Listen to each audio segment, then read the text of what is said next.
მოგესალმებით. მინდა გამოვეხმაურო საქართველოს პარლამენტის მიერ ვეტოს დაძლევას და უცხოური გავლენის გამჭვირვალობის შესახებ კანონის საბოლოოდ მიღებას.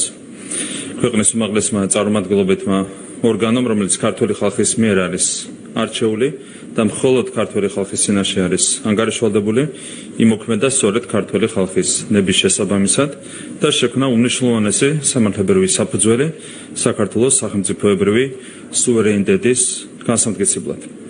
როგორც არაერთგზის აღინიშნა, უცხოური გავლენის გამჭვირვალობას საქართველოს მოსახლეობის 80%-ზე მეტი უჭერს ხარს, ხოლო უშუალოდ კანონს უცხოური გავლენის გამჭვირვალობის შესახებ უწყვილების კრიტიკის ფონზე მხარდაჭერას მოსახლეობის 60%-ზე მეტი უცხადებს. გასულ დღეებში კიდევ ერთხელ დადასტურდა, რომ კანონის წინააღმდეგ არც ერთი არგუმენტი არ არსებობს. საქართველოს პარლამენტში სალომე ზურაბიშვილის წარმომადგენლის უსუსური მდგომარეობა ამ ფაქტის კიდევ ერთი უტყუარი დასტური იყო. შეგახსენებთ, რომ უცხოური გავლენის გამჭვირვალობის შესახებ კანონი ითვალისწინებს ერთადერთ რამეს. უცხოური ძალის ინტერესების გამტარებელი ორგანიზაციების მიერ წელიწადში ერთხელ ფინანსური დეკლარაციის გამოქვეყნებას. შეუძლებელი ამგვარი კანონის წინააღმდეგ რაიმე არგუმენტი არსებობდეს. საქართველოს მოქალაქეს აქვს უფლება იცოდეს, ვინ ვისგან ფინანსდება ამ ქვეყანაში, ვინ ატარებს უცხოური ძალის დადებით ან უარყოფით ინტერესებს საქართველოში. ასეთ პირობებში ქართული საზოგადოება საქართველოს სუვერენიტეტის ხელყოფის ნებისმიერი მცდელობისგან უკეთ იქნება დაცული. შეგახსენებთ, რომ 2016 წლიდან გამოვიარეთ ერთადერთი მეტნაკლებად 7 წელი საქართველოში. ბოლო 4 წლის განმავლობაში ვიხილეთ რევოლუციის მოწყობის ორი მცდელობა რადიკალური პარტიების, NGO-ების და მედია საშუალებების შესრულებით. ამ ქვეყანაში შეიძლება არა რადიკალიზაცია და რევოლუციის მოწყობის გამუდმებული მცდელობები, არამედ დამშვიდება და სტაბილურობა. საქართველოს პარლამენტის მიერ მიღებული კანონი სწორედ ამ უმნიშვნელოვანეს მიზანს ემსახურება. ჩემთვის გასაგებია იმ ძალების აღშფოთება, რომლებიც გაუმჭვირვალობით სარგებლობას, საქართველოს რევოლუციის მოწყობას, მეორე ფრონტის გახსნას და საქართველოს უკრაინიზაციას გეგმავდნენ. დღეს მათ იმედები გაუცრუვდათ, რადგან უცხოური გავლენის გამჭვირვალობა ამგვარ სცენარს ეფექტურად დაასრულებს.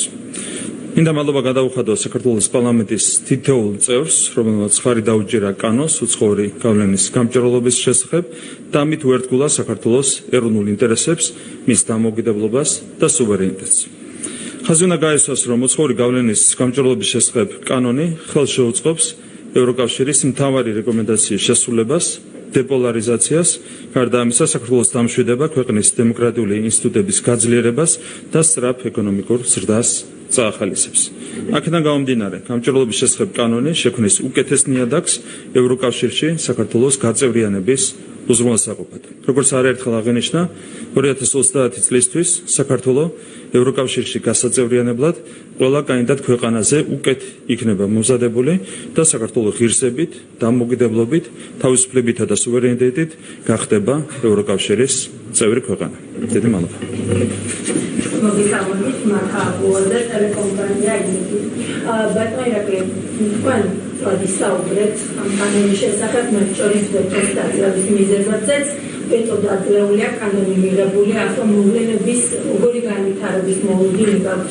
თქვენ მათ შორის ვხედავთ პროტესტს გარეთ, რა გაქვთ სათქმელი და კიდევ ერთხელ ხომ შეგიძლიათ უფრო მეტი დეტალი თქვათ, რატომ დაუკვირ ქვეყანას ახლა დღის წესრიგში საკითხი ასე, რომ გამჭვირვალობის შესახებ კანონი გახდა აუცილებლად მისაღები და კიდევ ერთი კითხვა მექნება უკვე საერთაშორისო პარტნიორებთან დაკავშირებით, აქამდეც ვისმენით გამჭვირვალობის შესახებ კანონის შესახებ მძიმე განცხადებებს, მას შემდეგ რაც ვეტო დაიძლია საერთაშორისო კრიტიკა დაწყებულია, ამ ფონზე თქვენ რა კონკრეტულ შედეგებს ელოდებით და როგორ ხედავთ იმ სივრცეს, რაც არის პარტნიორებთან დარჩენების სასაუბროდ, მათ შორის მთავარი გზავნილზე, რომ საქართველოს კურსი ევროპისკენ უსვლებია.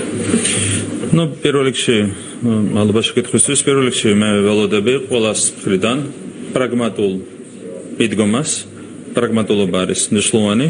საბოლოო ჯამში ყველა უნდა შეეგუოს იმ ფაქტს, რომ საქართველოს პარლამენტმა იმოქმედა ხალხის ნების შესაბამისად მიიღო სამართლებრივად და ყველა თვალსაზრისით აბსოლუტურად გამართული კანონი.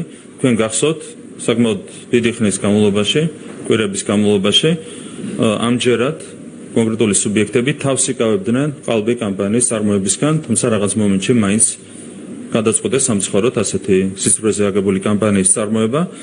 კიდევ ერთხელ ვიტყვი, რომ არც ერთი არგუმენტი არ არსებობს ამ კანონის წინააღმდეგ. როდესაც კანონი თვალისწინებს ერთადერთ რამეს და ეს ერთადერთი რამე არის წელიწადში ერთხელ დეკლარაციის წარდგენა, შეუძლებელია ქონდეს რაიმე არგუმენტი ასეთი კანონის წინააღმდეგ. ასევე კიდევ ერთხელ გავიმეორებ, რაც უკვე თქვი, ერთადერთი მეტნაკლებად 7 წელი ქონდა ჩვენ 2016 წლის შემდეგ ამ ქვეყანაში.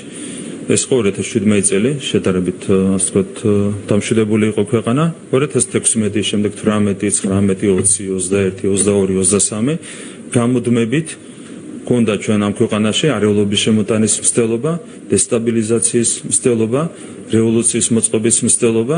ჩვენ ვართ პასუხისმგებელი ქართული ხალხის წინაშე, როგორც ხელისუფლება, რომ ვიზრუნოთ არა მარტო კონკრეტული დავუშვათ ეკონომიკური პროექტების, ინფრასტრუქტურული პროექტების განხორციელებაზე, დარგების განვითარებაზე, არამედ პირველ რიგში ვართ პასუხისმგებელი იმაზე, რომ ერთხელ და სამუდამოდ დავამშვიდოთ ეს ქვეყანა. სტაბილურობა არის ერთ-ერთი უმთავრესი ამოცანა და ამ ამოცანის შესრულებაზე ჩვენ ვართ პასუხისმგებელი ქართული ხალხის წინაშე. რასაც სათანადოდ ვერ ვახერხებდით ობიექტური მიზეზების გამო, მთელი ამ წლების განმავლობაში, თუმცა ახლა ვართ მყარად საკმარისად ყარად იმისათვის, რომ სუვერენიტეტის ბოლომდე გამტკიცება შევძლოთ. და ეს კანონი სწორედ ამას ემსახურება, ეს კანონი ემსახურება სწორედ საქართველოს სუვერენიტეტის გამტკიცებას და საქართველოს დამშვიდებას. გაუმჭვირვალობა იყო მთავარი ინსტრუმენტი, იარაღი არაკეთილმოსურნეების ხელში, იმისათვის, რომ ეცადათ ქვეყანაში არეულობის შემოტანა, დღეს გამჭვირვალობა უკვე დააზღვევს ყარად საქართველოს სუვერენიტეტის წინააღმდეგ მიმართულ ყველა ზომას და იქნება ეფექტური ინსტრუმენტი იმისათვის, რომ ქვეყანა საბოლოოდ დამშვიდეს. ჩვენ თანდათანობით სურვნავდით იმისათვის, რომ გაგვემყარებინა სუვერენიტეტი და ამ კანონის მიღება არის რეალურად კულმინაცია იმ პროცესის, რასაც ქვია ჩვენი სუვერენიტეტის გამტკიცების პროცესი. კიდევ ერთხელ გამიმერებ, მე მესმის კონკრეტული ძალების აღშფოთება, ვიღაცებს უნდათ მღრიე წყალში თევზის დაჭერა, თუმცა ჩვენ გვაქვს სხვა დღის ეს რიგი, ჩვენ გვაქვს სხვა პასუხისმგებლობა საკუთარი მოსახლეობის წინაშე. ეს არის ის, რომ არავის ავამღრევინოთ წყალი ამ ქვეყანაში და ერთხელ და სამუდამოდ დავამშვიდოთ ეს ქვეყანა. ასევე რაც შეეხება ზუსტად იგივე, რაც შეეხება უცხოელ პარტნიორებს, მათგანაც ველით პრაგმატულ მიდგომას იყო უამრავი ყალბი განცხადება, რომელიც გავრცელდა კანონთან დაკავშირებით, ეს ქნის ბუნებრივია სუდ ფონს მათთვის, მაგრამ ამ ყველაფრის მიუხედავად მე მაქვს იმის მოლოდინი, რომ საბოლოო ჯამში ყველა აღიარებს ამ კანონის დადებით მიზნებს და დადებით შინაარს და ეს არის ერთადერთი გზა საბოლოო ჯამში საერთო ინტერესების სათანადოდ რეალიზებისკენ. თუ ჩვენ გვინდა ჩვენს პარტნიორებთან ერთად შევჯერდეთ საერთო ინტერესებზე, ამისათვის არის აუცილებელი სამართლიანობა და სამართლიანობა ამ შემთხვევაში პირველ რიგში გულისხმობს იმას, რომ კანონის გამართული ბუნება ყველამ უნდა აღიაროს და როცა არ გაქვს არგუმენტები, ასე დროს არ უნდა გააგრძელო შავი კამპანიის წარმოება. ჩვენ კიდევ ერთხელ შეგვიძლია შევთავაზოთ ყველას საჯარო დისკუსია ამ კანონთან დაკავშირებით. დამთავრებულია პროცესი, კანონი არის მიღებული, დღემდე ყველა მოარი თქვა აბსოლუტურად საჯარო დისკუსიაზე, იმიტომ რომ არ გქონდათ არავითარი სიმყარე საკუთარ პოზიციებში. კიდევ ერთხელ თუ უნდა დისკუსია კანონთან დაკავშირებით, მოვიდნენ და დაგვიმტკიცო, რომ აქ რაიმე არის უარყოფითი ამ კანონში. გამომდინარე იქიდან, რომ ასეთი არგუმენტი უბრალოდ ბუნებაში არ არსებობს, ჩვენ კლავაც არ ველით, რომ ასეთ დისკუსიასთან დაკავშირებით იქნება ღიაობა და მზაობა. ჩვენ ყოველთვის სად ვართ დისკუსიისთვის, იმიტომ რომ ყოველ ჯერზე ჩვენ ვიყავით მართალი და სადაც ხარ მართალი, იქ არ გაურბიხარ დისკუსიას და სადაც არ იყოს სიმართლე, სწორედ იქ გაურბოდნენ დისკუსიას შესაბამისი სუბიექტები, მათ შორის ჩვენი უცხოელი პარტნიორები. ეს არ არის ორი მიდგომა იმისათვის, რომ ჯანსაღი ურთიერთობები განვითარდეს, არის უმნიშვნელოვანესი სამართლიანობა და ველი სწორედ ასეთ სამართლიან დამოკიდებულებას და მიდგომას. მოგესალმებით, ბატონ პრემიერო, შოთა პალავანიშვილი უსწავლია. ამ პერიოდის განმავლობაში საერთაშორისო დამოკიდებულებებში ერთ-ერთი ყველაზე მწვავე იყო ამერიკის შეერთებული შტატების პოზიციები ბოლო კვირების განმავლობაში, მათ შორის ღიად იყო საუბარი სანქციებთან დაკავშირებითაც. მან შემდეგაც უკვე პრეზიდენტის ვეტო დაძლეულია, თქვენ ამოლოდინებთ და ფიქრობთ თუ არა რომ საქართველოს სტრატეგიული პარტნიორი ამ კუთხით დაუწესებს კონკრეტულ პერსონებს, ლიდერებს სანქციებს და იქნება დაშესვის ეს პროდუქტი. ჩვენ არერთხელ გვისაუბრია სანქციების თემაზე და ჩვენთვის ეს თემა არის უბრალოდ არასერიოზული. კიდევ ერთხელ შემიძლია გავიმეორო, არასერიოზულია ნებისმიერი მცდელობა დააშანტაჟო ქართველი ხალხი და ქართველი ხალხის მიერ არჩეული ხელისუფლება სანქციებით თუ ნებისმიერი სხვა მსგავსი ზომით. ქართულ ხალხს ვერავინ დასჯის და ვერც ქართული ხალხის მიერ არჩეულ ხელისუფლებას ვერ დასჯის ვერავინ. ჩვენ გვაქვს მყარი პოზიციები ყველაფერთან დაკავშირებით, ვემსახურებით ამ საზოგადოების ინტერესებს, ამ ქვეყნის ინტერესებს. აქედან გამომდინარე, ჩვენთვის ყოველგვარი საუბარი სანქციებზე არის არასერიოზული და ასეთი ტიპის ზომების მიღება კონტრპროდუქტიული იქნება თვითონ იმ სუბიექტისთვის, რომელიც ასეთ რამეზე შეიძლება ფიქრობდეს. ამიტომ კიდევ ერთხელ მოვუწოდებ ყველას პრაგმატულობისკენ. პრაგმატულობა და სამართლიანობა არის ყველაზე სწორი გზა იმისათვის, რომ უზრუნველყოფილი იყოს ჩვენი საერთო ინტერესების რეალიზება. მოგესალმებით რუსეთაზე ტელევიზიაზე. ბატონო ირაკლი, თქვენ თქვით, რომ დღეს საქართველოს პარლამენტმა მიიღო კანონი ქართველი ხალხის ნების შესაბამისად. მე ვფიქრობ, რომ მოქალაქეები, რომლებიც ურთიერთობა ამ პროტესტებენ ამ კანონს, ისიც ქართველი ხალხია და საქართველოს პარლამენტმა მიიღო კანონი ამ ხალხის ნების საწინააღმდეგოდ. თქვენ არ გაითვალისწინეთ არათუ მოწოდებები თუ პროტესტი ამ ადამიანებისა, არამედ რჩევები და რეკომენდაციები საერთაშორისო პარტნიორების და ასევე არ გაითვალისწინეთ საფრთხეები, რომელიც ქვეყანას ეხება. სანქციებზე საუბრობთ და არ ვიცი რა მოდებით თუ არა, მაგრამ მე მგონია რომ ახლა ეს ცუდი საგანი თქვენი პირადი პოლიტიკური მომავალი ნაკლებად არის, ქვეყნის მომავალი არის ჩემთვის საინტერესო. აცნობიერებთ თუ არა, რომ უკვე ამ გადაწყვეტილებით ქვეყანა მოგუსვა განიცადა, რადგან ნაცვლად შექმნების საყვედურობენ, ნაცვლად აღტაცებისა, რომ პირობები სრულდება აი ამ წუთას ევროკავშირმა გააუცილა განცხადება, 4 პირობა უკვე დარღვეულია და უკუსვა დეპოლარიზაციის მიმართულებით, სამოქალაქო საზოგადოების ჩართულობის, დეზინფორმაციის მიმართულებით და კიდევ ერთი პირობაა, რომელზეც უკუსვას განიცდის ქვეყანაო ამბობდა ევროკავშირის წარმომადგენელი. პასუხისმგებლობა ვისია, რომ უკვე უკან დაიხია ქვეყანა. კიდევ ერთი კითხვა მაქვს ძალებს მე გიპასუხებ და გავაგზავნებ. რა პასუხისმგებლობას გქონდათ უკვე უკუსვაზე? პირველ რიგში რაც შეეხება ხალხის ნებას, საქართველოში არსებობს პოლიტიკური უმრავლესობა და პოლიტიკური უმცირესობა.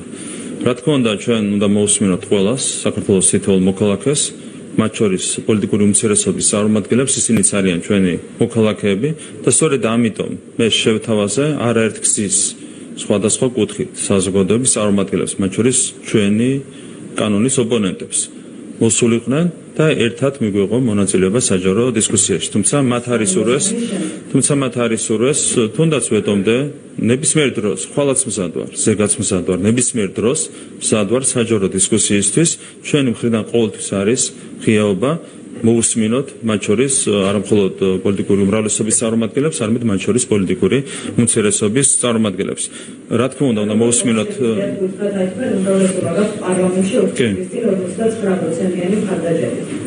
ანუ არსებობს კეთქვით.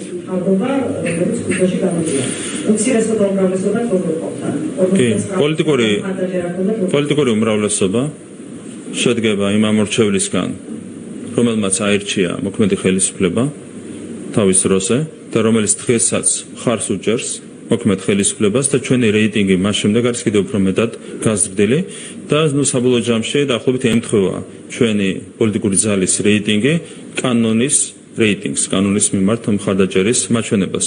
შესაბამისად, უმრავლესობას აქვს მკაფიოდ გამოხატული ნება ხელისუფლების მიმართ და კონკრეტულად კანონის მიმართ. ასეთ პირობებში ჩვენ პირველ რიგში უნდა ვიმოქმედოთ, რა თქმა უნდა, პოლიტიკური უმრავლესობის და შესაბამისი ამორჩევლის ნების და ინტერესების შესაბამისად. ამასთან ერთად მზად ვართ მოусმინოთ, რა თქმა უნდა, პოლიტიკურ უმცირესობას და კიდევ ერთხელ ვაცხადებ, როგორც მთავრობის მეთაური, რომ ნებისმიერ დროს შეთავაზება იყო მაგალითად ახალგაზრდების მიმართ. მოვიდნენ ნებისმიერი ჯგუფი 10 კაც, 15 კაც, რამდენიც უნდათ, საჯარო დისკუსიაში მივიღოთ ერთად მონაწილეობა. თუ დაამტკიცებენ, რომ ამ კანონში რაღაცა არის პრობლემური, კი ბატონო, ნებისმიერ დროს, ნებისმიერ მომენტში ვიყავით ამისათვის მზად. ჯერ პირველი მოსმენითაც არ იყო თვალსები მიღებული კანონი, როდესაც ელჩებს შევთავაზე ასეთი საჯარო დისკუსია, ხო? მათი ქვეყნები გამოდიოდნენ და ოპონირებას ეწეოდნენ, როცა ეს მათ საქმე საერთოდ არ იყო. პოლიტიკური ოპონირება, როცა საქმე ეხება შიდა პოლიტიკურ და საკანონმდებლო საკითხებს, არის პოლიტიკური პარტიების საქმე ამ ქვეყანაში. რამდენიმე ისეთი ელჩია, რომელსაც უკვე თქვენ წლის ბოლოს მოლაპარაკების გასცემას ხარჯავს. კითხვაზე მივაწერთ. ისინი გაექცნენ დამასრულებენად ყველაფერზე ვისაუბრებ, არც ერთ კითხვას არ ვტოვებ ხოლმე, როგორც მოგეხსენებათ, ხო? ეს კონკრეტული ელჩებიც გაექცნენ საჯარო დისკუსიას კანონთან დაკავშირებით და ამ ფონზე მაინც გააგრძელეს მათი ქვეყნების წარმომადგენლებმა მონაწილეობა ქვეყნის შიდა პოლიტიკურ დებატებში, რაც არის აბსოლუტურად არასწორი მოვლენა. კეთილი ენება თუ სურდა დისკუსიაში მონაწილეობის გაგრძელება, ჩემთან ერთად დამსწრდარიყვნენ და მონაწილეობა მიიღოთ ხალხის თვალწინ, ქართული საზოგადოების თვალწინ საჯარო დისკუსიაში, რასაც გაექცნენ შესაბამისი ქვეყნების დიპლომატიური წარმომადგენლები, რაც ყველაფრის მაჩვენებელი იყო. ხო, იმიტომ გაექცნენ ამ დისკუსიას, რომ სინამდვილეში არგუმენტები არ ჰქონდათ კანონის წინააღმდეგ. რაც შეეხება მეორე შეკითხვას, რომელიც ეხება დემოკრატიულ წინსვლას თუ უკუსლას, ეს კანონი ნიშნავს სწორედ რომ წინსვლას ყველა თვალსაზრისით და ეს კანონი კიდევ ერთხელ გამიმერებ ნიშნავს პირველ რიგში დეპოლარიზაციისკენ ძალიან სერიოზული ნაბიჯის გადადგმას. თქვენ გახსოვთ კონკრეტულადაც გეტყვით კონკრეტული ფაქტების გამოყენებით შემიძლია გითხრათ ეს ყველაფერი. ჩვენ ხედავდით არაერთ შემთხვევას, როდესაც ითხოვდა მაგალითად ევროკავშირი დეპოლარიზაციას და მისი კონკრეტული ინსტიტუტი აფინანსებდა საქართველოში პოლარიზაციას, რასაც ვერ გააკეთებდა გამჭვირვალობის პირობებში. დღეს ახალი კანონი გამჭვირვალობა უზრუნველყოფს სწორედ იმას, რომ საქართველოში აღარ დაფინანსდება გარედან ხელოვნურად პოლარიზაცია. ამის დამზღვევი სერიოზული მექანიზმია ეს კანონი, რომელიც დღეს პარლამენტმა მიიღო. აქედან გამომდინარე, მთავარი პრიორიტეტი რაც არის, ეს არის დეპოლარიზაცია, რასაც გვეუბნება ევროკავშირი.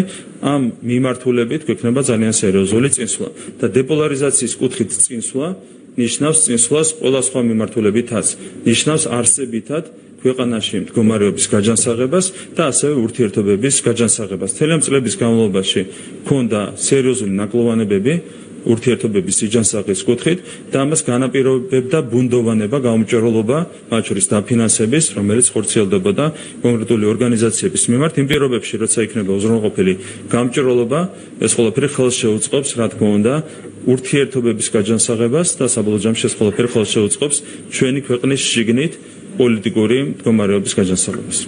რატომ არ გაითვალისწინეთ პარტნიორების მოწოდებები და რეკომენდაციები, რომ ეს არ შეუწყობს პირიქით ხელს ქვეყნის ევროინტეგრაციას? თქვენ როდესაც საუბრობთ, რომ ვითარება დამშვიდდება, დიპლომატიზება მოხდება და ასე შემდეგ, რა უნდა მოახდინოს ეს, როცა არავინ არ არის მისი ამ კანონის მომხრე და ელჩებს როცა რაღაცას საუბრობთ. ქვეყანაში იყო ჩამოსული უკრაინელი 4 მინისტრი. რატომ ვერც ერთი ვერ გააცნუეთ, რომ ეს კანონი მისაღები იყო?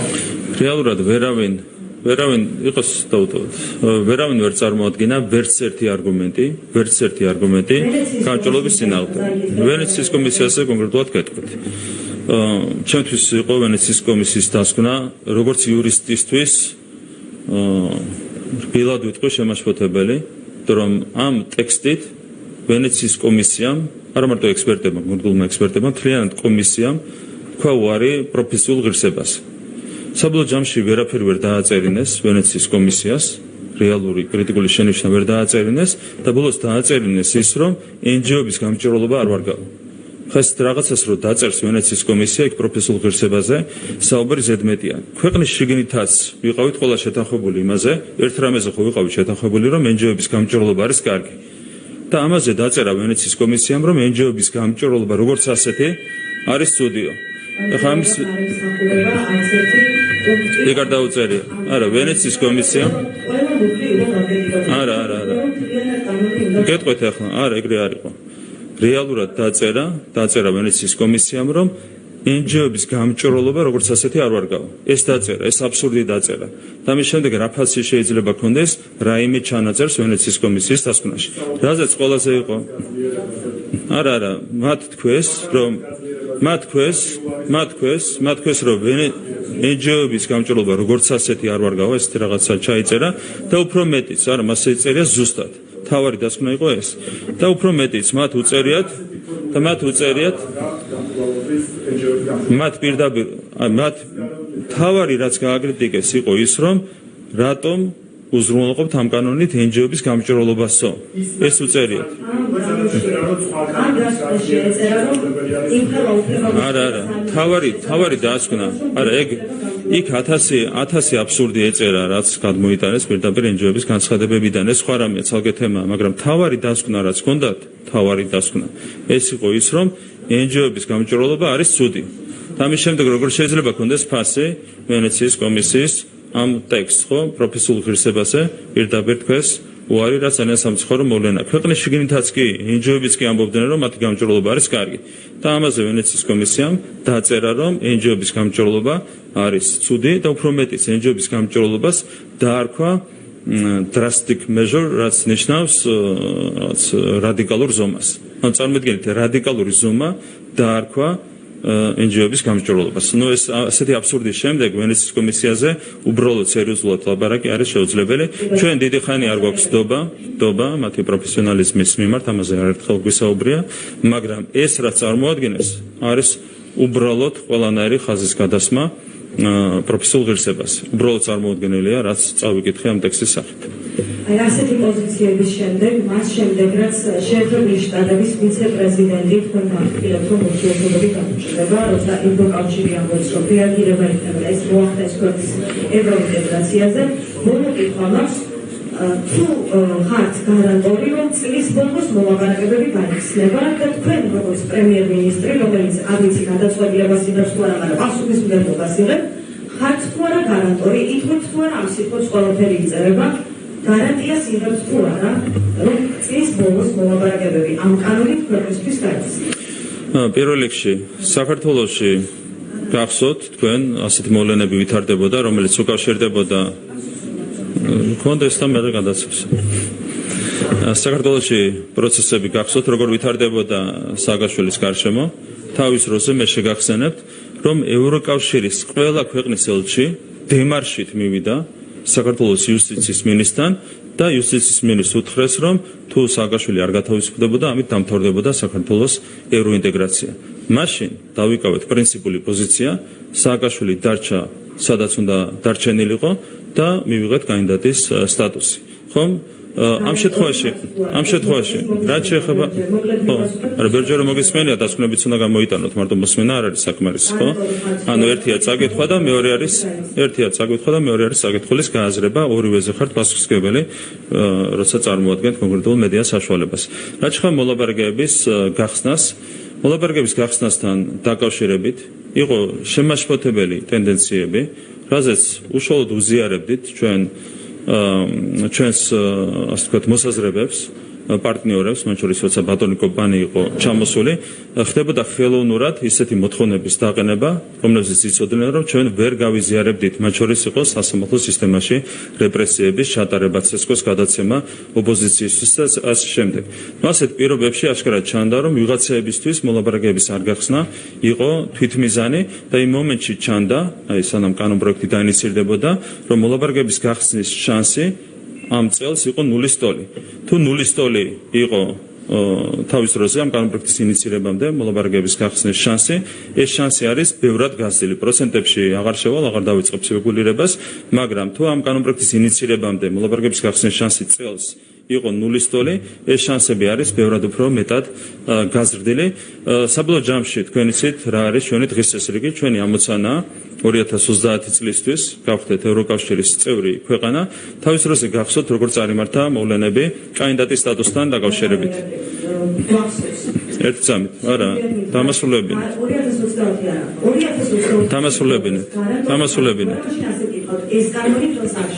ეს კანონი არ შეუშლის ხეს პირიქით,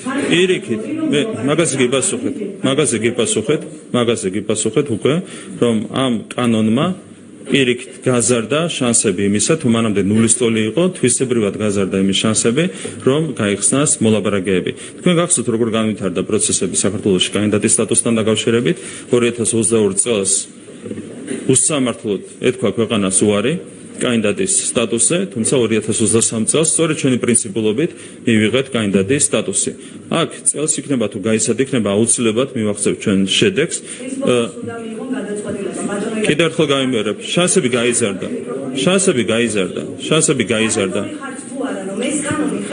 გადაწყვეტილებას მე ვარ იმის გარანტი, რომ ეს პროცესები ზრდის შანსებს იმისა, რომ ჩვენ გაგვეხსნას მოლაპარაკები. მანამდე თუ იყო ნულის ტოლი, ამის შანსი და ლოგიკურ დასკვნას ჩვენ უზიარებდით ჩვენს პარტნიორებს აბსოლუტურად ღიად და გულწრფელად.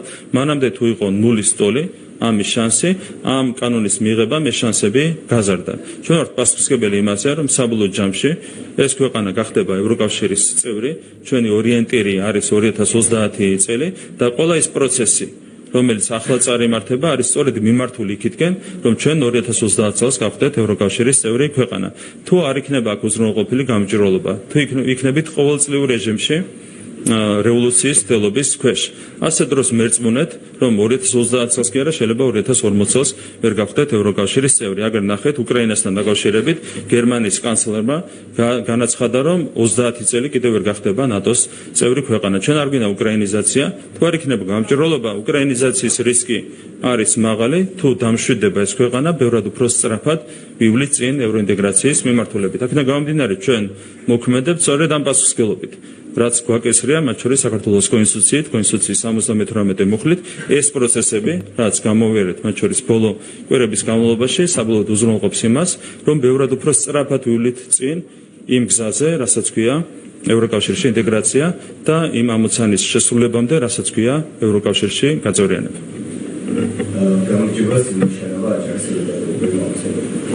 კანონის ინიციირების მხრიდან არაერთი კრიტიკა მოვისმენთ საერთაშორისო პარტნიორების მხრიდან. მე მაქვს ესეთი კონკრეტული კითხვა. და მათ შორის ისმის, რომ საფრთხე ემუქრება კანდიდატის სტატუსს, ვიზა ლიბერალიზაციას, ასევე მოლაპარაკებების გახსნას. ამ შემთხვევაში რა არის მთავრობის გეგმა? როგორი ურთიერთობა და როგორი სტრატეგია აქვს შერჩეული საქართველოს მთავრობას საერთაშორისო პარტნიორებთან? ეს მუხარები არის აბსოლუტურად არასერიოზული, ასე ვიტყოდი, ისგანაც ისმის ეს მუხარები, მათ კარგად არ ახასიათებს. ეს ერთი. მუხარების სხვაც იყო, შეგახსენებთ, პირდაპირ მუხარა იყო ფიზიკურ განადგურებასთან დაკავშირებით. რაც მერე საბოლოო ჯამში ვითომ სანახევროდ, მაგრამ იმაზე უფრო მძიმედ აღიარეს, ვიდრე შეეძლოთ ეღიარებინათ, ხო? პირდაპირ როცა გემუქრებიან ფიზიკური განადგურებით, აქედან ჩანს, რომ რაღაცა კარგად არ არის კონკრეტულ სტრუქტურებში და ბიუროკრატიაში. ევროკავშირის ბიუროკრატიაში არის სერიოზული პრობლემები, რაც საბოლოო ჯამში პრობლემებს უქმნის ევროკავშირის სტრუქტურებს, მათ შორის პრობლემებს უქმნის ურთიერთობებს საქართველოსა და ევროკავშირის შორის, მაგრამ თქვენ ნახეთ, რომ ამ წლების განმავლობაში ბიუროკრატიაში არსებული პრობლემების მიუხედავად ჩვენ მოახერხეთ და წინ წავიწიეთ ევროინტეგრაციის მიმართულებით. დღესაც არის ასეთი არაჯანსაღი პროცესები ევროკავშირის ბიუროკრატიაში, თუმცა ყველაფერი არის დაძლევადი და საბოლოო ჯამში კიდევ ერთხელ გავიმეორებ, რომ ასეთი მუხარები არ არის სწორი, არ არის ჯანსაღი, არ არის სერიოზული. მე ყველას მოვუწოდებ პრაგმატულობისკენ. პრაგმატულობა არის მთავარი, რამაც ჩვენ უნდა მოგცეს ურთიერთობების გაჯანსაღების საშუალება. ჩვენ თანმიმდევრულად მივყვებით პროცესებს, მათ შორის ხორციელდება საკანონმდებლო ცვლილებები, რომლებიც დაკავშირებულია 9 პუნქტის შესრულებასთან. ჩვენ გვაქვს კონკრეტული დღესასრიგი. დღეს საქართველოს არის ერთი თავით მაღლა ყველა სხვა კანდიდატ ქვეყანაზე მრავალი მიმართულებით, იქნება ეს დემოკრატია, ინსტიტუტების სიძლიერე, ადამიანის უფლებების, სამართლის უზენაესობა თუ ნებისმიერი სხვა პარამეტრი და გვაქვს ეკონომიკური წინსვლის ყველაზე სწრაფი ტემპი. ეს არის სწორედ მთავარი, რამაც უნდა უზრუნველყოს საქართველოს სწრაფი ინტეგრაცია ევროკავშირში. ეს არის ჩვენი დღესასრიგი. ჩვენ უახლოეს მომავალში ასევე წარუდგებით ძალიან დეტალური პროგრამით, ეს მოხდება მაქსიმუმ შემოდგომაზე, გულისხმობ წინასაარჩევნო პროგრამას, რაც შემდეგ გადაითარგმნება ჩვენ სამთავრობო პროგრამაში, ჩვენ გვექნება საზოგადოებისთვის და ასევე ჩვენი პარტნიორებისთვის შეთავაზებული ძალიან კონკრეტული დღესასრიგი, რომელიც ითვალისწინებს ჩვენი ქვეყნის გაძლიერებას ყველა მიმართულებით. ეს არის ჩვენი დღესასრიგი. ჩვენთვის თავარია ამ ქვეყნის განვითარება და ამ ქვეყნის განვითარება არის თავარი ინსტრუმენტი იმისათვის, რომ ჩვენ ყველა კუთხით გქონდეს პროგრესი, მათ შორის გქონდეს პროგრესი ევროკავშირში ინტეგრაციის კუთხით.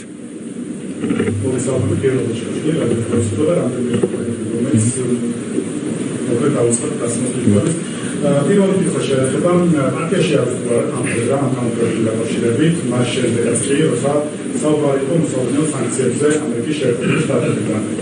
ეს კამპანია, რომელიც მიგრაციის შემდეგაც პირველი სამეცნიერო შემდეგ, ნაციონალური შემდეგ, დეფინიტარიდან მთავრობის ადმინისტრაციაში და არა პარტიის ოფისში.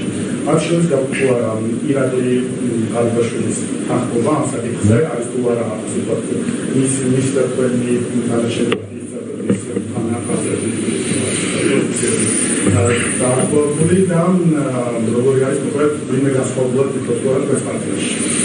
პარტიის თავმჯდომარე მირაკლი ღარიბაშვილმა არაერთგზის გააკეთა განცხადება ამ კანონთან დაკავშირებით, ეს ხო ძალიან მკაფიო მხარდამჭერი განცხადებები, ჩვენ ერთად მივიღეთ გადაწყვეტილება, როდესაც საქმე ეხებოდა ამ კანონპროექტის ინიცირებას, აქედან გამომდინარე, აქ სივრცე რეალურად სპეკულაციებისთვის არ არის. არის სრული თანხმობა როგორც საპარლამენტო გუნდში, ასევე სამთავრობო გუნდში, მთლიანად ჩვენს პოლიტიკურ გუნდში, ჩვენს პოლიტიკურ პარტიაში შესაბამისად, რა თქმა უნდა, ყველა მივყვებით იმ გზას, რომელიც დაკავშირებულია საქართველოს სუვერენიტეტის გამტკიცებასთან.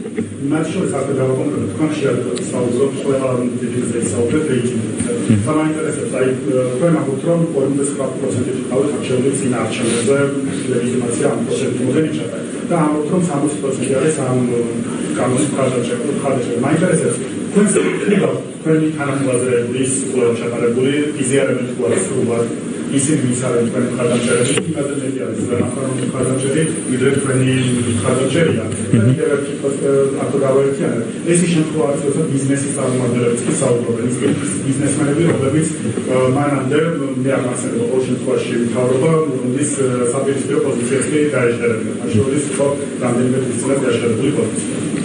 რეალურად არის თვისებრივი თანხwebdriver პარტიის რეიტინგსა და კანონის ხარდაჭერას შორის, ანუ პრინციპულად არის თანხwebdriverში ეს ორი მაჩვენებელი ერთმანეთთან. რაც შეეხება ბიზნესს, ზოგადად წინა ხელისუფლებებზე როცა საუბარი, მე მახსოვს რომ 2004 წლამდე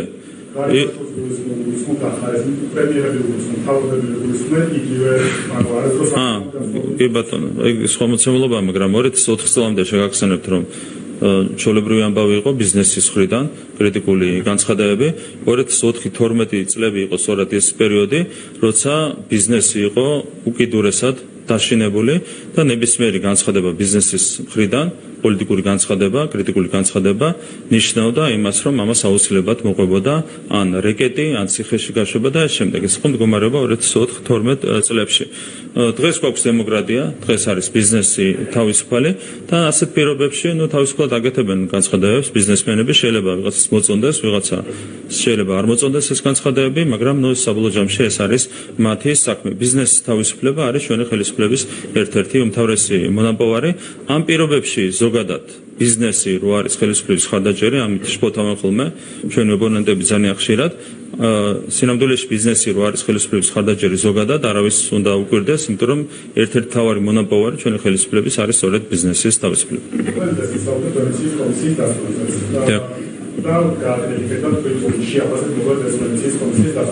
ხომარტოვებს ეს განსაზღვრას, რომ შესაძლოა მართლობა პარტიამ ახალ გაგზავნოს ხოლმე ვენეციის კომისიაში კანონპროექტები დასწრების მოსამზადებლად. ჩვენ რეალურად დიდი ხანი არც ვაგზავნით, იყო ორჯერ ასე თქვათ მოთხოვნა გაგზავნასთან დაკავშირებით ჩვენი ინიციატივით ვენეციის კომისიაში კანონპროექტი უკვე წლები არ გავიგზავნია.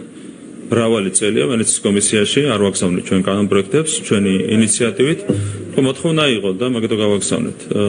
შესაბამისად ჩვენ ინტერესი არ აქვს, ანუ ჩვენ გვაქვს ძალიან დაბალი წარმოდგენა ვენეციის კომისიის პროფესიონალისთან დაკავშირებით, აქედან გამომდინარე, არც ერთხელ ბოლო წლების განმავლობაში ვენეციის კომისიაში საკუთარი ინიციატივით კანონპროექტი არ გაგვიგზავნია. მომავალშიც არ ვაპირებთ, თუ იქნება მოთხოვნა, შეიძლება ანგარიში გავუწიოთ, როგორც წინა წლების განმავლობაში, თუმცა ჩვენი ინიციატივით ინტერესი არ აქვს.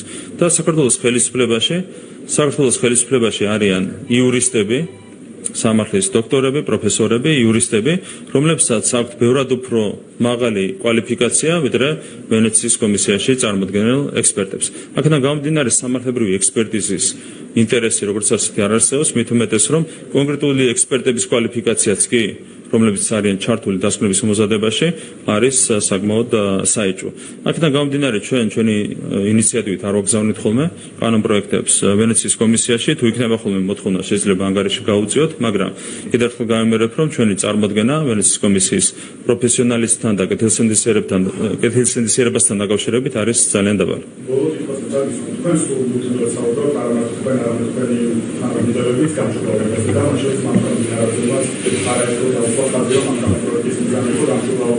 და მაინტერესებს ესეთი კითხვა მაქვს, რა დაიჭირა მართლობათიას გადაუხდა კამპანიამ, რომელიც ამ კამპანიის მხარდასაჭერად მიმდინარეობდა მაშინ პლაკატების გამოყრამა შორის პარტიული კონდიციება. მან კომბინაცია ვთქვა, რომ ეს ინფორმაცია ხელმისაწვდომი იქნება და აგერტყვენ მიგაქრა პლაკატები, რომელიც ამ კამპანიას განხორციელდა იყო, ეს დამისახელდა. მაინტერესებს რა დაიჭირა, მათ შორის თქვენს პრესამსახურს პარტიის პრესამსახურსაც არაერთხელ უთხოვდა ინფორმაცია არ მოუწოდებია, მათ შორის ოფიციალური წერილი გამოყრა პარტიის ინფორმაცია არ უშედეგოდ გადაიჭრა ეს პოლიციელები ჯამბრა დაახლოებით ახლა და კონკრეტულად უშედეგოდ შემდგომში შეშმარდება. არ მგონია დითანხებთან იყოს ეს ყველაფერი დაკავშირებული, საერთოდ ჯამი რამდენი იქნება არ ვიცი, ყოველ შემთხვევაში წარდგენილი იქნება ეს ინფორმაცია ანტიკორუფციულ სამსახურში, ეს არის მიმდინარე ხარჯები და არსებითად მიმდინარე პიარული ღონისძიებების ფარგლებში და იგი ყველა ის ღონისძიება, რომელიც ამ კანონს კონკრეტულად უკავშირდებოდა. ამიტომ მიმდინარე ხარჯებს დიდად რო აცდეს, არ მგონია, თუმცა დეტალური ინფორმაცია, რომელი?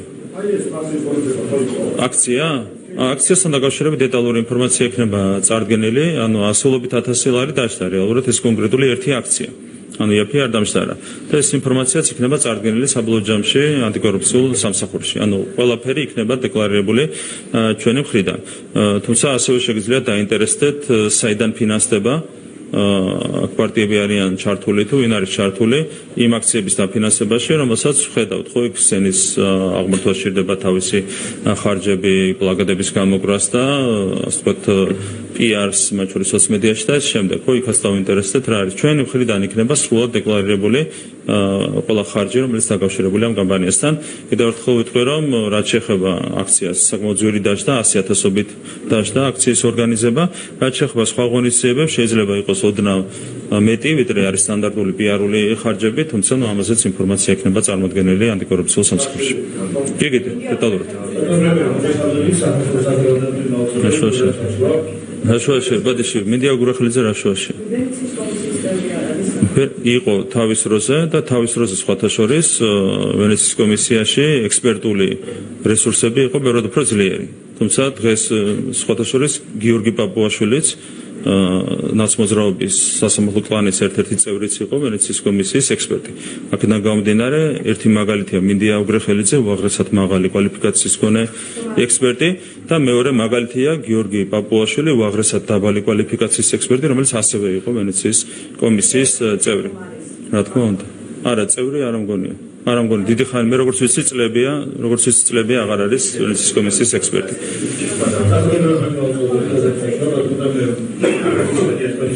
პრეზიდენტის პრეზიდენტი ქართიასთან დაკავშირებით, რასკიტოსთან პროტესტავება ამასთან დაკავშირებაში და მასზე შემოწერი პოზიციის პერსპექტივას შეხედავს. ერთ-ერთი სარგებელი რაც ჰქონდა ამ კანონს არის ის, რომ ყველა ერთქვაფში ჩაიყარა, უბრალოდ სადაც იყვნენ, გამოჩნდნენ. ანუ სინამდვილეში ეს არის ერთი პოლიტიკური ძალა, კოლექტიური ნაცმოძრაობა და ამ სიის პრეზენტაცია განახორციელა სწორედ სალომე ზურაბიშვილმა, რომელიც თავადაც წარმოადგენს კოლექტიურ ნაცმოძრაობას. ჩვენ დავაინიციერეთ კანონპროექტი თავის როზე უცხოელი აგენტების შესახებ, შემდეგ ეს სათაური შეიცვალა, დღეს აღარ საუბრობთ უცხოელ აგენტებზე. სინამდვილეში გამოდის ისე, რომ სალომე ზურაბიშვილმა დაიწყო უცხოელი აგენტების რეესტრის წარმოება და ეს ეგრეთ წოდებული ქართული ქარტია არის სწორედ უცხოელი აგენტების რეესტრის, ასე ვთქვათ, შექმნის პირველი მცდელობა, მალობა მას ამისათვის. აქ თავი მოიყარა ყველა იმ პოლიტიკურმა სუბიექტმა, რომელიც არის სინამდვილეში უცხოელი აგენტი, მუშაობს არა ქართული ხალხის ინტერესების რეალიზებაზე, არამედ სხვა ინტერესების რეალიზებაზე, მათ შორის მათი ინტერესი არის, როგორც მოგეხსენებათ, რევოლუციის მოწყობა, არეულობის შემოტანა, მეორე ფრონტი, ამაზე იხსვიან, ამისათვის იხსვიან ისინი მთელი ამ წლების განმავლობაში, ამას ემსახურება ეს ინიციატივას, თუმცა, რა თქმა უნდა, ამ შემთხვევაშიც არაფერი გამოგვიყვება. მოგესალმებით კომპანიებმა. ბატონო გასაგებია ისაუბრეთ მე მაინც ეხავთ ყველები რომელზეც ხშირად საუბრობთ ჩატარა ეს პროცესი შეიძლება ახალმაც. კი, ჩვენ თავის დროზე ვასაჯაროებდით ხოლმე ინფორმაციას კომპანიის შესახებ, რომელიც გვეხმარებოდა კვლევების ჩატარებაში, თუმცა მერე იყო ცოტა უცნაური შემთხვევა, რის შემდეგაც თავს ვიკავებთ ჩვენი კვლევების ჩამტარებელი ორგანიზაციების ვასაჯაროებისგან. ბატონო ჩვენთვის მნიშვნელოვანია რომ კონფიდენციალურობა იყოს დაცული, მათ შორის იმისათვის რომ ზემოქმედება აღარ განხორციელდეს ასეთ კომპანიებზე. ანუ მანამდე იყო პროცესები, რაც ასტრამეზე მიანიშნებდა, რომ იყო გარკვეული ზემოქმედების მცდელობა კონკრეტულ ერთ ორგანიზაციაზე, რომელიც გვეხმარებოდა სოციალური კვლევების ჩატარებაში, იმისათვის რომ დავაზღვიოთ კონფიდენციალურობას ვინარჩუნებთ. ანუ საომალოდაც არა, ჩვენ როცა ჩავატარებთ ჩვენს კვლევებს, ორგანიზაციას ვერ დავასახელებთ, უნდა დავიცვათ კონფიდენციალურობა. და ასე ვთქვათ, განაკვეთი საუბრეთ ვენეციის კომისიაზე, ერთ რამეს ვიტყვი. სხვადასხვა შარშან იყო განსხვავებული ვითარება. ერთ-ერთი მიზეზი, რატომაც შარშან მივიღეთ გადაწყვეტილება ამ კანონპროექტის გაწევის თაობაზე, იყო ის, რომ ჩვენი მხარდამჭერების დიდი ნაწილიც ვერ დავარწმუნეთ, ხო? მაშინ იყო კამპანია და სამწუხაროდ ჩვენი მხარდამჭერების დიდი ნაწილიც არ იყო მყარად ამ თავის პოზიციაში, ანუ არ ქონდათ რწმენა, რომ ეს კანონი იყო კარგი, რასაც შარშან ქონდა მსჯელობა. წელს განსხვავებული ვითარება რო ქონდა და რომ იყო 300%-ზე მაღალი მხარდაჭერა, სწორედ ამიტომ პრინციპულად გადავწყვიტეთ ამ კანონის ბოლომდე გატანა, მიუხედავად იმისა, რომ იყო 1000 კრიტიკული განცხადება. მოდი. ვენეციის კომისიაზე ისაუბრეთ, თქვენი მხრიდანაც თანამდებობის მხრიდანაც არ ერთგვარია ნაწილი უზრუნველყოფს კომპეტენციას, ნაწილი საუბრობს ამის პოლიტიკურად ანგაჟირებული გადაწყვეტილება, ასევე ჩვენთვის კრიტიკული განცხადებები ხელისუფლების მხრიდან, საერთაშორისო პარტნიორების დიპლომატებზე ისაუბრეთ, ევროკომისიის წარმომადგენლებზე, ამერიკის შეერთებულ შტატებში სენატორებსაც ხშირად აპოლიტიკებთ, მაგრამ დაგიძაბთ, რომ ჩვენისა დასავლეთისკენ. პროპაგანდული ხალხია, პროპაგანდული პარტია, რატომ მივიწყებთ დასავლეთისკენ დაპოლიტიკაში? საბოლოო ჯამში პოლიტიკოსები მიდიან და მოდიან, მაგრამ ევროკავშირი რჩება, ამერიკის შეერთებული შტატები რჩება, მიუხედავად იმისა, რომ ჩვენ გვქონდა სირთულეები სხვადასხვა ეტაპზე, პოლიტიკოსებთან, კონკრეტულ ბიუროკრატებთან, ჩვენ მაინც მოვახერხეთ პროგრესის მიღწევა ურთიერთობების დაახლოების კუთხით, მათ შორის განსაკუთრებით როგორც მოგეხსენებათ ევროინტეგრაციის გზაზე და სწორედ ჩვენი ხელისუფლების პირობებში მიუხედავად სერიოზული სირთულეებისა მოვახერხეთ 4 პრინციპული ნაბიჯის გადადგმა, ბოლო იყო კანდიდატის სტატუსის მიღება.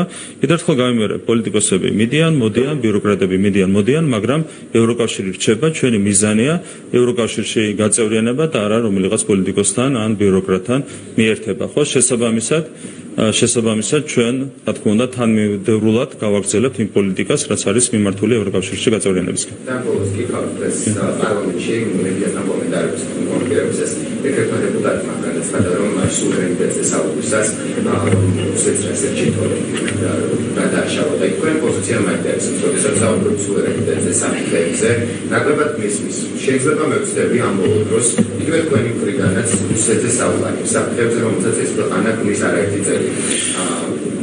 კი. რა შეიძლება და ეხლა ხო არის დეპუტატი, რომელიც იქეთ გვიტრიალებდა კითხვას, რომ რუსეთში გადაშავა. ხო, მე არ ვიცი რა იყო რა იყო შინაარსიან კონტექსტის არ ვიცი, ამიტომ ამაზე გამიჭირდება კომენტარის გაკეთება. რაც შეეხება საქართველოს რუსეთის ურთიერთობებს, ყველაფერი არის აბსოლუტურად ცხადი, ხო? პრინციპში ჩვენ ვართ ერთადერთი ქვეყანა გარშემო, ვისაც არ აქვს დიპლომატიური ურთიერთობებიც კი რუსეთის ფედერაციასთან. ხო, იგივე მოლდოვას აქვს ეს ურთიერთობები, სომხეთს აქვს მეზობელ ქვეყანას, სხვა მეზობელ ქვეყნებს, ჩვენს გარშემო პრაქტიკულად ყველას აქვს დიპლომატიური ურთიერთობები, საქართველოს დღესაც არ აქვს დიპლომატიური ურთიერთობები. ამის მიზეზი არის ჩვენი ტერიტორიების 20%-ის ოკუპაცია. საბოლოო ჯამში ჩვენი პოლიტიკის ხაზი, რაც არის ყველას მოიხსენება, ჩვენ გვაქვს პრაგმატული პოლიტიკა, ამასთან ერთად ეს პოლიტიკა არის აბსოლუტურად პრინციპული, აქტიურად მუშაობთ არაღიარების მიმართულებით და სწორედ ამის შედეგია ის, რომ ის ციფრი, რაც დაგვრჩა ჩვენ 2012 წელს აღიარების ნაწილში, ეგრეთ წოდებული აღიარების ნაწილში უცვლელია და ვახერხებთ ამ პოლიტიკის სათანადო წარმატებით წარმოებას. ჩვენი პოლიტიკა არის აბსოლუტურად ცხადი. დანარჩენი ყველაფერი არის სპეკულაციები და არის უამრავი ყალბი ემოცია. თქვენ გახსოვთ მაგალითად ოპონენტებზე ვისაუბრებ, მათ შორის მხარდამჭერებზეც კი არა მარტო პოლიტიკოსებზე, არამედ მხარდამჭერებზე თქვენ გახსოვთ, რომ როდესაც კონკრეტულ შემთხვევაში რუსულ ენაზე გამოდიოდა ვიღაც, ეს იწვევდა ხოლმე სერიოზულ აღშფოთებას. თუმცა იყო სხვა ფაქტები, როდესაც სიმღერა შესრულდა ნაცმოძრაობის პოლიტიკურ აქციაზე რუსულ ენაზე, ამას არავითარი მღელვარება არ გამოუწევია. ასევე თქვენ გახსოვთ, რომ უკრაინელმა თუ როგორც არის პოლიტიკოსმა არახამიამ რუსულ ენაზე მიმართა უკრაინაში ომის დაწყებიდან რამდენიმე დღეში შეგრებილ საზოგადოებას რუსთაველის გამზირზე და იქაც არავის მღელვარება ამას არ გამოუწევია. ამიტომ იქ არის ორმაგი სტანდარტი, იქ არის ბევრი სიყალბე, ჩვენ არ გვაქვს არავითარი სიყალბე, ჩვენ გვაქვს ძალიან მკაფიო ხაზები, არ გჭირდება არც ჭარბი ასე თქვათ სიძულვილის და აგრესიის გამოვლენა, მაგრამ ჩვენ გვჭირდება პრინციპულობა ყველა იმ საკითხთან დაკავშირებით, რაც უკავშირდება ჩვენს ეროვნულ პრობლემებს. ხო, სადაც საქმე ეხება ჩვენი ტერიტორიების ოკუპაციას, იქ გვაქვს ჩვენ როგორც პრაგმატული, ისე პრინციპული პოზიცია. ხო, ამიტომ ამას გავყვებით თავიდან ბოლომდე. აქაც ნახეთ, არა,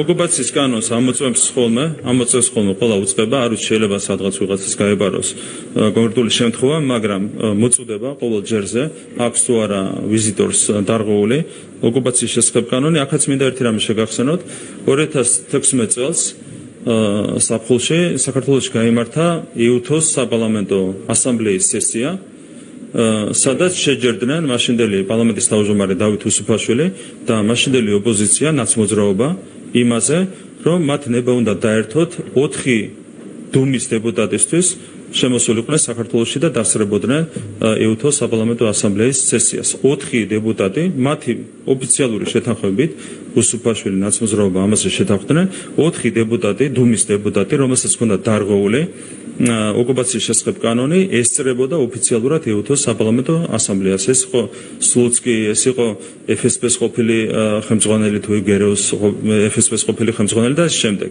ანუ მაშინ იყო ასეთი დამოკიდებულება. ეხლა ამაზეც არის ორმაგი სტანდარტები და ჩვენთვის მიუღებელია. ჩვენ გვაქვს ერთი სტანდარტი. ჩვენ გვაქვს თან პრაგმატული პოლიტიკა, თან პრინციპული პოლიტიკა, ყველა საკითხთან დაკავშირებით საბოლოო ჯამში მთელი ჩვენი პოლიტიკა არის ორიენტირებული იმისკენ, რომ ჩვენი ეროვნული ინტერესები იყოს დაცული.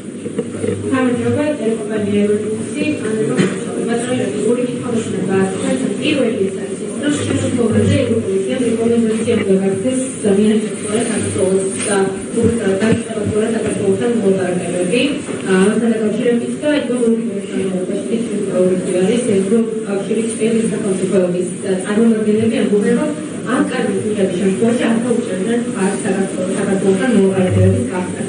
რამდენიმე საჯარო ასემასკება საქართველოს ავტო არა იმაში, რომ როდესაც უქიოდიკოს ახლა საქართველოსთან გაიცნო მოუღალატებები, თუმცა კონკრეტულად ასე არ გაგიცეთ, მაგრამ უფრო პასუხი გავეცი კონკრეტული, რომ შანსები გაიზარდა.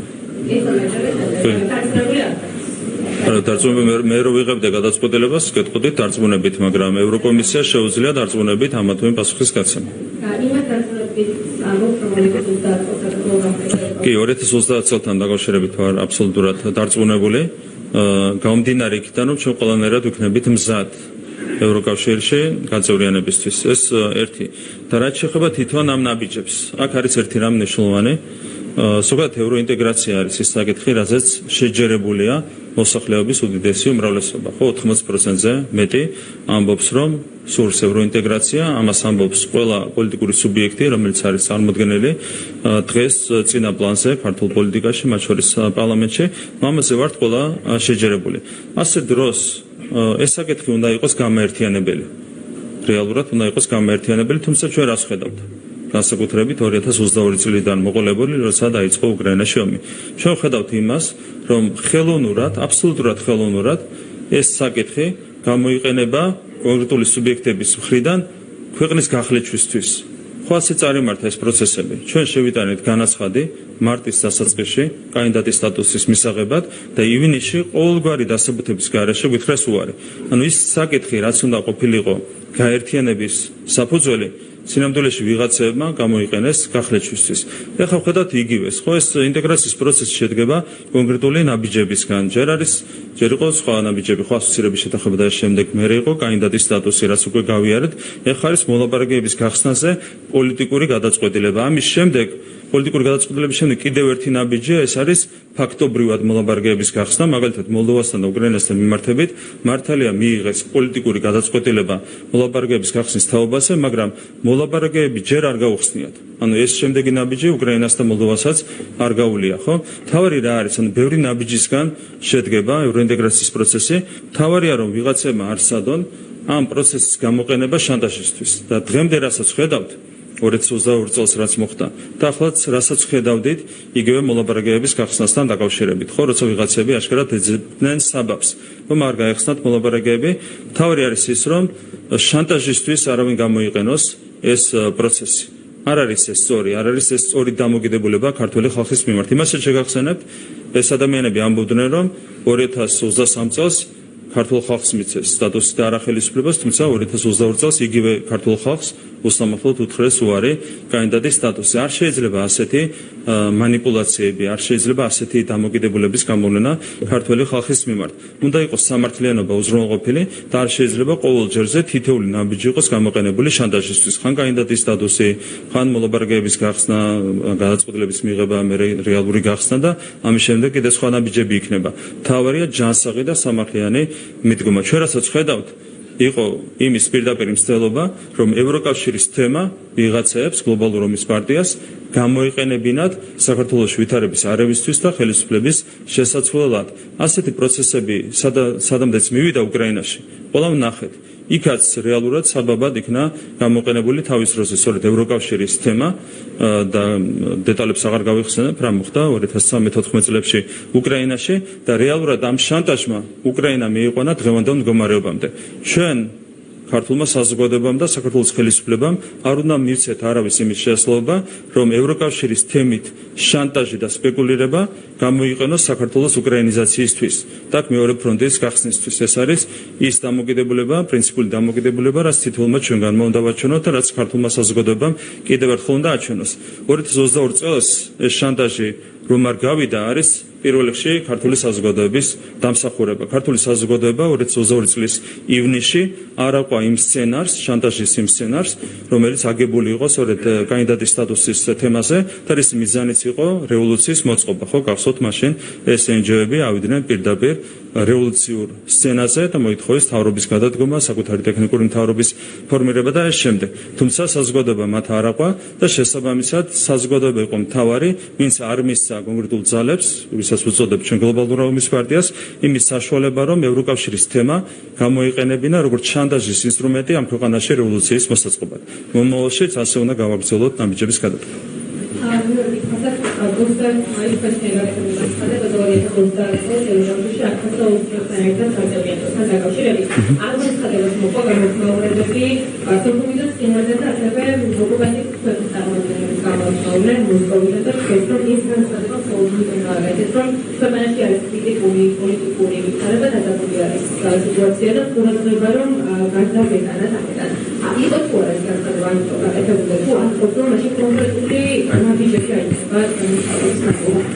თქვენ თუ იზიარებთ ამ განცხადებებს, ეს თქვენი საქმეა, ჩვენ გვაქვს დღეს ეს რიგი, ჩვენ არ დავსდევთ ჩვენი ოპონენტებისგან განსხვავებით და მათ მედია საშუალებებისგან განსხვავებით კონკრეტული ქვეყნის პოლიტიკოსების განცხადებებს. ეს არ არის ჩვენი საქმე, ჩვენ გვაქვს ჩვენი დღის ეს რიგი, ჩვენი ეროვნული დღის ეს რიგი და მიყვებით ამ დღის ეს რიგს.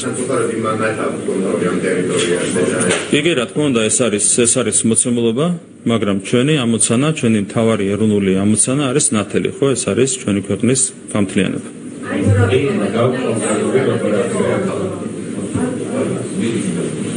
გამარჯობა კიდევ კლიენტი.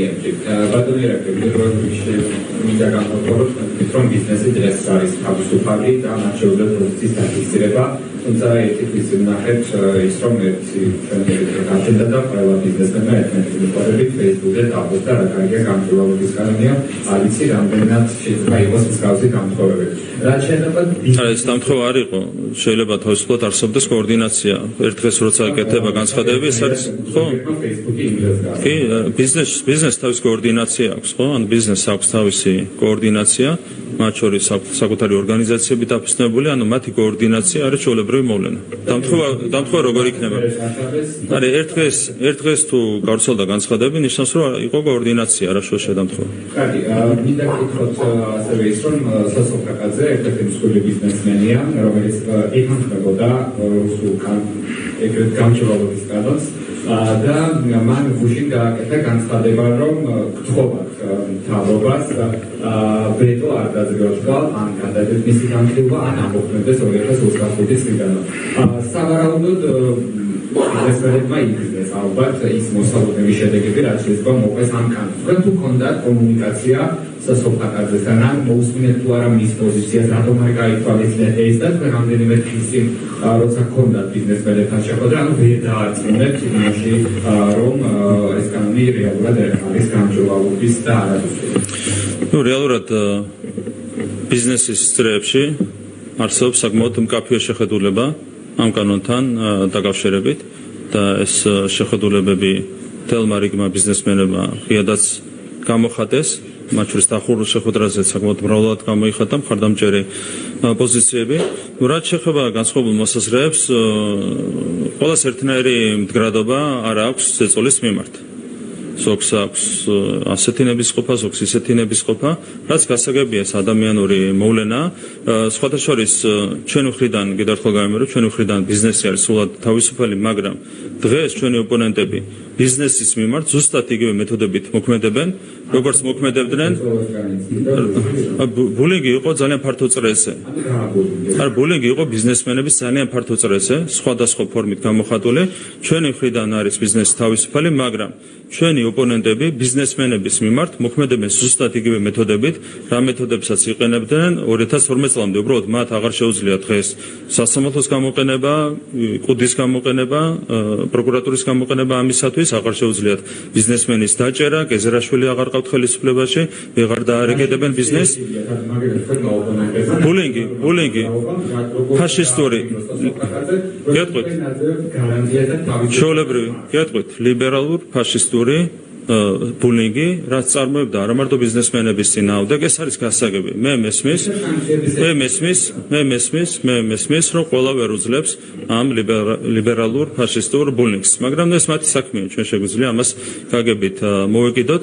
რა თქმა უნდა, ეს ვერავითარ შემთხვევაში ვერ იმოქმედებს ჩვენს, ასე ვთქვათ, საერთო დამოკიდებულებაზე და ვერც კონკრეტულ დამოკიდებულებაზე ბიზნესის მიმართ. ბიზნესი როგორც აქამდე იყო თავისუფალი, ასეთივე იქნება თავისუფალი მომავალშიც განურჩევლად პოლიტიკური შეხედულებებისა.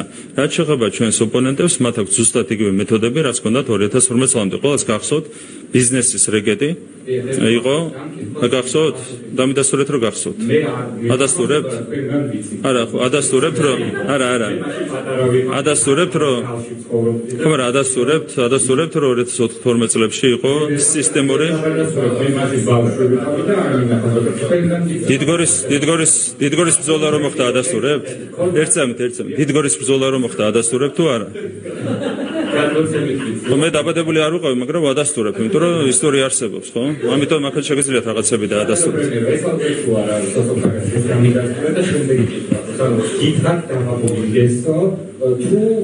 იგი არაერთმა ბიზნესმენმა, ათეულობით ბიზნესმენმა დაგვიდასტურა პირადად, რომ ისინი იყვნენ უმძიმესი ბულინგის ქვეშ და ამას აკეთებდნენ ჩვენი პოლიტიკური ოპონენტები. არაერთმა ბიზნესმენმა, ათეულობით ბიზნესმენმა.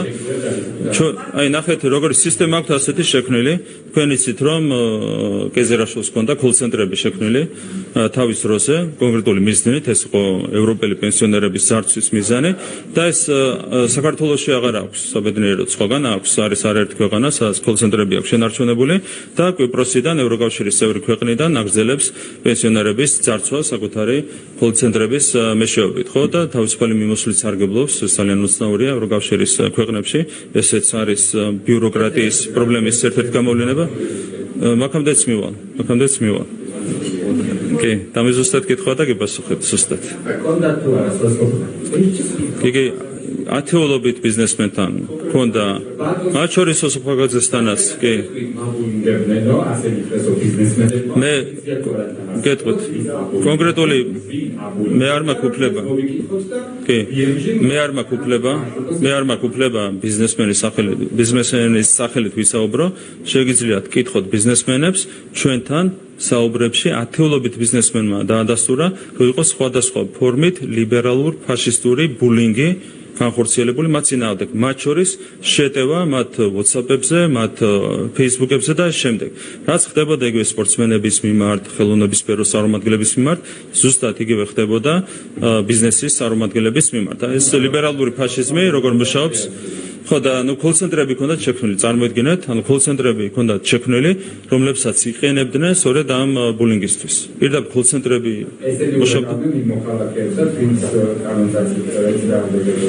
მე გეუბნებით ზეწოლა რო ხორციელდებოდა ბიზნესმენებზე ხელოვნების და სპორტის და სხვა სფეროების წარმომადგენლებს ხო დანარჩენი მე არ ვიცი სხვა სფეროები მე არ ვიცი ჩვენ ამ პროცესების ორი თვის განმავლობაში არაერთი სექტორის მხრიდან გვესმის განსაკუთრებით ბოლო პერიოდში მაგრამ ტურიზმის სექტორიდან რომ ჯავშნები უხდება მართალი ამ განსაკუთრების შემდეგ რამდენიმე ბიზნესი ასევე გამოვიდა და პარალ ჯავშნები არ გაუქმებულა თუმცა დიდი ნაწილი მიემჯისთან ამბობს რომ გაუქმებულა ასევე ამბობენ იმას რომ ინვესტორებს აქვს კითხვები და არ არის გამორიცხული რომ კაფე უნდა გავიდეს აქვეები და ხედავთ არის გაუფასურებას ეროვნული ბანკის მხრიდან 100 მილიონზე მეტის გაღიგვას.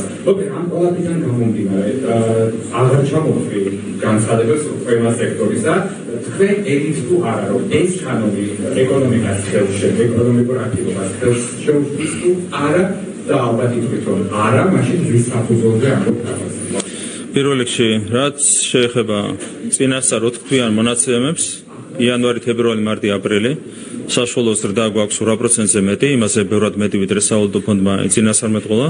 ჯერ არ გვაქვს მაისის მონაცემები, თუმცა წინასწარი მონაცემები რაც არის მათ შორის გადასხდა და შემდეგ გვაქვს აქაც საკმაოდ მაღალი მაჩვენებელი საბოლოო ჯამში წლის ბოლოსთვის ჩვენ გავალთ იმაზე ბევრად მაღალ ზრდაზე, ვიდრე ქონდა სავალუტო ფონდს პროგნოზი. თქვენ ხედავთ აჟიტირებულია ჩვენი პოლიტიკური ოპოზიცია ყოველ ჯერზე როცა გარკვეული ცვლილება არის ლარის კურსში წინა შემთხვევაში მაგალითად აბსოლუტურად ხელოვნური იყო ეს ცვლილება ერთი კონკრეტული სუბიექტის ჩარევით მოხდა ეს ყველაფერი იყო საბოტაჟის შესაძლო ნიშნები ვერ დავასახლებ ამ იმას არ შეიძლება დასახლება არ შეიძლება არა უფლება არ მაქვს კანონით მებრძალება ამაზე საუბარი და ეროვნულ ბანკსაც ეკრძალება ამაზე კანონით ეკრძალება ამაზე საუბარი არ შეიძლება მაგრამ თუ იყო ხელოვნური ჩარევის პირდაპირ ნიშნები ასეთი პროცესი იკვეთებოდა იყო 2 დღე როცა ლარის კურსი უნდა დაცემულიყო უნდა ჩამოსულიყვნენ ევროპელი დეპუტატები, საგარეო საქმეთა მინისტრები და ამ 2 დღეში უნდა მოხდარიყო რევოლუცია, იყო ასეთი უსუსური გათვლა, თუმცა საბოლოო ჯამში ხო ვიღაცების აი ეს 2 დღე ხო გახსოვთ, როცა ჩამოვიდნენ დეპუტატები და საგარეო საქმეთა მინისტრები, თუმცა ეს გეგმა რეალურად ჩავარდა, იმდენად უსუსურია ხოლმე ეს გათვლები, რომ საბოლოო ჯამში წინასწარვე არის განწირული წარმატებლობისთვის, ანუ ლოგიკური დასკვნა შეიკრა. იყო ხელოვნური დაწოლა ლარზე იმავე დღეს წინა დღეს ჩამოიყვანეს იმავე დღეს პროფესორად ევროპელი დეპუტატები მე საგარეო საქმეთა მინისტრები სენაზე გამოიყვანეს ვინც ამას გეგმავდა ფიქრობთ რომ ის მოიაზრებდა ამ პროცესების წარმატებას ანუ რევოლუციის წარმატებას თუმცა როგორი უსუსურიც იყო გეგმა ისევე უსუსურად დასრულდა ალბათ დიდი ბატონო